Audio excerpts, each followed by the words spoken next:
Hello student, welcome back to Nishan classes online tutorial. Hello student, this is Naveen Barodia, biology faculty of Nishan's classes Kota Rajasthan. Last lecture में हमने वसा में विलय vitamin का अध्ययन किया था, जो 4 प्रकार की थी, विटामिन ए, डी, ई और के. आज हम जल में विलय विटामिन का अध्ययन करेंगे. तो जल में विलय विटामिन में पहला विटामिन आता है विटामिन B1, जिसको थायमिन नाम से जाना जाता है.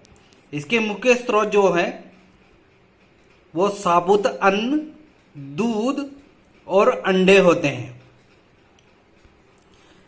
विटामिन B1 का मुख्य कार्य होता है सह एंजाइम टीपीपी का निर्माण करना, यानी थायमिन पायरोफॉस्फेट का निर्माण करना. सह एंजाइम यानी इंग्लिश में इसको को एंजाइम कहा जाता है.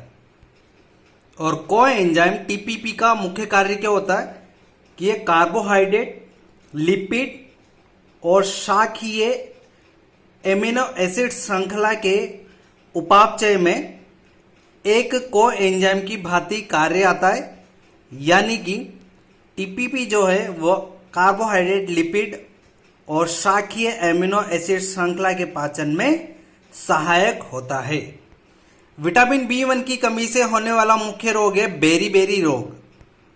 बेरी-बेरी रोग को जानने से पहले हम विटामिन B1 यानी थायमिन के 2 मुख्य कार्यों का अध्ययन कर लेते हैं, जो कि बेरी-बेरी रोग के लक्षण में समझ में आएगा. क्योंकि बेरी-बेरी रोग के जो लक्षण है वहां पर वो लक्षण विटामिन B1 की कमी के कारण आएंगे. तो विटामिन B1 वो लक्षण के लिए रेस्पॉन्सिबल या उत्तरदायी कैसे होता है, तो वह लक्षण वो विटामिन B1 के कारण होते हैं. तो विटामिन वो 2 कार्य करता है जिसकी वजह से इसकी कमी से बेरी-बेरी रोग में वो लक्षण दिखाई देते हैं. तो सबसे पहले विटामिन B1 के वो 2 कार्य देख लेते हैं हम लोग. तो विटामिन B1 का एक मुख्य कार्य होता है कि हमारी जो नसें होती हैं यानी नर्व्स, उनके चारों ओर ये एक माइलिन शीट का निर्माण करता है, जिससे नसों की बाह्य आघातों से रक्षा होती है, यानी कि नसों को कोई नुकसान नहीं होता है. अगर विटामिन B1 की कमी हो जाए तो माइलिन शीट जो है वो बनना नष्ट हो जाएगा और नसों को नुकसान पहुंचता है. दूसरा कारण है कि ये जो हृदय रोग है उनसे भी हमारी रक्षा करता है विटामिन B1. वो किस तरह से करता है कि यह एक एसिटाइल कोलिन नामक हार्मोन उसका जो है सिंथेसाइज करता है या एसिटाइल कोलिन अम्ल को बनाता है.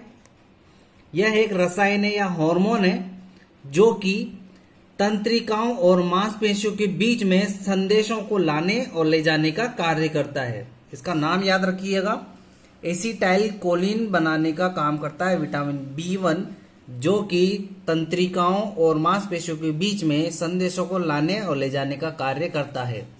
इसीलिए यह रसायन जो है वह हृदय के कार्य में आने वाली बाधा को दूर करता है, क्योंकि हृदय हम लोग जानते हैं कि एक बहुत बड़ी मांसल संरचना या रचना होती है. तो इस प्रकार हमने विटामिन B1 के 2 कार्य पढ़े इंपॉर्टेंट को एंजाइम टीपीपी निर्माण के अलावा, कि वह नसों को नष्ट होने से बचा रहा है. दूसरा, यह हृदय की कार्य जो प्रणाली है उसको बरकरार रखने में उत्तरदायी होता है या हेल्प करता है या सहायता करता है. तो अब लेते हैं हम बेरी-बेरी रोग. बेरी-बेरी रोग क्या होता है और इसके लक्षण क्या होते हैं, आइए देखिए. तो बेरी-बेरी जो रोग है वो लक्षणों के आधार पर 2 प्रकार का होता है, वेट बेरी-बेरी और एक ड्राई बेरी-बेरी रोग. तो वेट बेरी-बेरी रोग के जो लक्षण होते हैं वो होते हैं कि इनमें सांस का फूलना, दिल की धड़कन का बढ़ जाना, पैरों में सूजन आ जाना और सांस लेने में कठिनाई होना, ये लक्षण दिखाई देते हैं वेट बेरी-बेरी में, यानी कि आर्द्र बेरी-बेरी के अंदर. और ड्राई बेरी-बेरी यानी सूखे बेरी-बेरी के मुख्य लक्षण क्या होते हैं, पैरों की मांसपेशियों में जो है वो कार्यों में कमी आ जाती है, यानी कि पैरों में अब झंझनाहट सी महसूस होती है और मांसपेशियों में दर्द रहता है, बोलने में कठिनाई आती है और उल्टी वगैरह होने लगती है.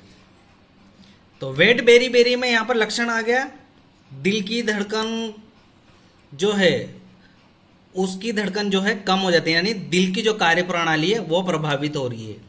तो मैंने बोला था विटामिन B1 क्या कर रहा था वहां पर, वह तंत्रिकाओं और मांसपेशियों के बीच में संदेशों को लाने ले जाने का कार्य कर रहा था, जिससे हृदय की कार्य प्रणाली आराम से चलती है। अब विटामिन B1 की कमी हो गई तो वेट बेरी बेरी हो गया। तो यहाँ पर देखो दिल की धड़कन एक लक्षण आ गया ना, दिल की धड़कन जो है वो कम हो जाएगी या बढ़ जाएगी, यानी कि जो हृदय है उसकी कार्य प्रणाली में यहाँ पर बाधा आ गई है। इसी प्रकार ड्राई बेरी बेरी के अंदर जो लक्षण आया वो देखिए, यहाँ पर जो नसें वगैरह या मांसपेशियां हैं उनमें जो है उनकी कार्य प्रणाली प्रभावित होती है, मांसपेशियों की और जो नर्व्स हैं उनकी। तो उसकी वजह से पैरों में झंझनाहट होती है, मानसिक भ्रम होता है, इस प्रकार की कुछ लक्षण उत्पन्न होते हैं। तो मैंने बोला था कि B1 का एक और कार्य था जो कि नसों के चारों ओर माइलिन शीट का एक आवरण बना रहा था, जिससे नर्व नष्ट न हो नसें। तो उन नसों के नष्ट होने से, क्योंकि विटामिन B की कमी हो रही है तो ड्राई बेरी बेरी हो गया अगर बाई चांस, तो उस नस की जो माइलिन शीट है वो नहीं बनी है और उसकी वजह से उनकी कार्य प्रणाली प्रभावित हुई और मांसपेशियों में दर्द महसूस होने लगता है।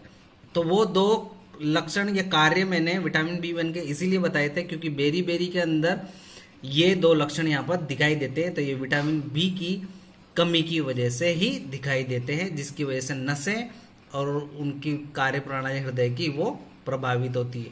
तो यहाँ पर पता लग गया हमने बेरी बेरी के इन दो लक्षणों में कि किस तरह से हृदय और नसों की कार्य प्रणाली B1 की वजह से प्रभावित होती है। तो ये बेरी बेरी के मुख्य लक्षण होते हैं। तो बेरी बेरी रोग का जो मुख्य कारण होता है, क्योंकि थायमिन जो है वो गेहूं के अंदर बहुत अधिक मात्रा में पाया जाता है। तो यह रोग कब उत्पन्न होगा और किन लोगों में होगा? जहां पर सफेद चावल बहुत ज्यादा अधिक मात्रा में एज अ फूड या भोजन के रूप में लिए जाते हैं, वहां पर यह रोग अधिक मात्रा में होता है। बच्चों में ज्यादा होता है, महिलाओं पुरुषों में भी होता है, लेकिन बच्चों की अपेक्षा थोड़ा कम। तो क्योंकि सफेद चावल के अंदर जो है वो थायमिन की मात्रा बहुत ही कम होती है और वो डेली एज अ फूड के रूप में या आहार के रूप में उसी को खाते हैं, तो उनमें निरंतर खाने की वजह से विटामिन की कमी हो जाती है और बेरी बेरी रोग उत्पन्न हो जाता है। लेकिन ब्राउन चावल जो है उसमें भरपूर मात्रा में थायमिन पाया जाता है। अगर ब्राउन चावल को खाया जाए तो उससे बेरी बेरी रोग उत्पन्न नहीं होगा, लेकिन सफेद चावल खाने से बेरी बेरी रोग उत्पन्न होता है। और उसके लक्षण बता दिए मैंने, मांसपेशियों में ऐंठन आना, थकान होना, मानसिक थकान हो जाना, इसके अलावा पैरों में झंझनाहट होना। वो दो प्रकार की जो बेरी बताई थी वो संपूर्ण लक्षण इसी के अंदर आ जाएंगे। हृदय की कार्य प्रणाली में बाधा आना, ये सब कुछ ठीक है। इसके बाद दूसरा विटामिन आता है विटामिन B2, जिसको राइबोफ्लेविन के नाम से हम लोग जानते हैं। इसके मुख्य स्रोत जो होते हैं वो दूध, अंडा, मछली, दही, ड्राई फ्रूट्स और किशमिश, ये इसके मुख्य उत्पाद होते हैं जिनमें विटामिन B2 पाया जाता है। इसके मेन फंक्शन जो होते हैं वो है वृद्धि करना तथा यह FAD का ही भाग होता है। FAD की फुल फॉर्म होती है flavin adenine dinucleotide. Flavin adenine dinucleotide जो है ये एक कोफैक्टर होता है जो जितनी भी इंपॉर्टेंट या महत्वपूर्ण एंजाइमेटिक क्रियाएं होती हैं या अभिक्रियाएं होती हैं उनमें एज ए कोफैक्टर के रूप में ये काम में आता है। यानी कि जहां पर भी रेडॉक्स रिएक्शन होगी वहां पर ये कोफैक्टर के रूप में काम में आता है। यानी कि मेटाबॉलिज्म की अभिक्रियाओं में FAD एज ए कोफैक्टर के रूप में कार्य करता है। विटामिन B2 का एक मुख्य कार्य होता है कि ये हमारे शरीर में उपस्थित जो कनेक्टिव टिश्यू यानी कि संयोजी ऊतक होते हैं उनमें कोलेजन तंतुओं का स्तर जो है उसको नियंत्रित करने में महत्वपूर्ण भूमिका अदा करते हैं। यानी कि यह हमारी स्किन जो होती है उस त्वचा में कोलेजन फाइबर जो तंतु होते हैं वो उस स्किन को एक कठोरता या दृढ़ता प्रदान करते हैं जिससे हमारी स्किन चमकदार दिखाई देती है।